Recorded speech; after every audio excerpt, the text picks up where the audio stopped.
অনুষা বন্ধ করো। অনুষা কি হচ্ছে নাকি বন্ধ করো প্লিজ।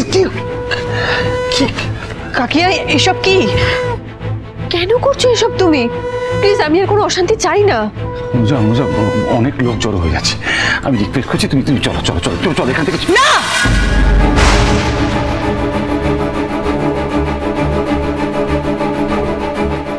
অনুষা এই যে এই মেয়েটা আপনাদের পেয়ারের দীপা, ও আমাদের পুরো লাইফটাকে না একেবারে হেল করে দিয়েছে। এই যে বলো না কথাটা, আমি আর অশান্তি চাই না, আমাদের পুরো লাইফটা অশান্তি দিয়ে ভরিয়ে দিয়ে এখন বলছে অশান্তি চাই না। কাকিয়া প্লিজ, এই এক কথা এক দোস্তে এবার বন্ধ করো তুমি। কইরে কোথায় গেলি সব? এই দেখ তোদের জন্য কি দারুণ মিষ্টি নিয়ে এসেছি বিডন স্ট্রিট থেকে। বাবা সমুদা, এত ফুর্তি কি হয়েছে?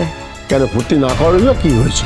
হ্যাঁ অবশ্য হ্যাঁ তোমার হয়েছে, কারণ যে কোনো মিষ্টি জিনিসকে কিভাবে তেতো করে তুলতে হয় তা তোমার থেকে ভালো আর কেউ জানে না। এই সমুদা খুব সাবধান, হ্যাঁ সব সময় একদম আমাকে আজে বাজে কথা বলবে না। চুপ করো, একদম গলা তুলে কথা বলবে না আমার সামনে। কোনো ভালো জিনিস তোমার পছন্দ হয় না, নিজের জীবন বাচ্চাদের জীবন সব তছনছ করে দিয়েছো, আর এখানে নাটক করে কি প্রমাণ করতে চাইছো তুমি?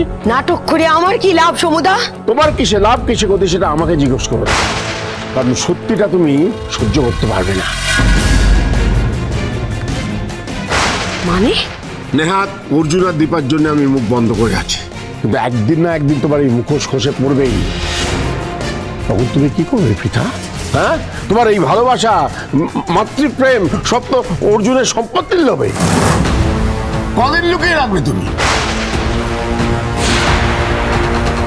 কি হলো খোকা, এত চেঁচামেচি কিসের? কিচ্ছু না, আমরা তোর বিয়ে নিয়ে একটু আনন্দ করছি। কিন্তু তোমাদের মুখ দেখে তো সেরকম কিছু। কিচ্ছু ভাবতে হবে না, বেশি দেখা।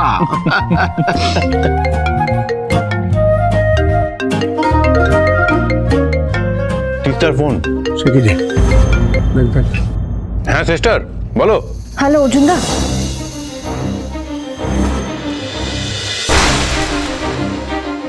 হ্যাঁ আমি আসছি, এক্ষুনি আসছি। আচ্ছা ঠিক আছে। আরে কি হলো, কোথায় যাবি? তৈরি হয়ে এক্ষুনি বেরোতে হবে, দীপা ভালো নেই।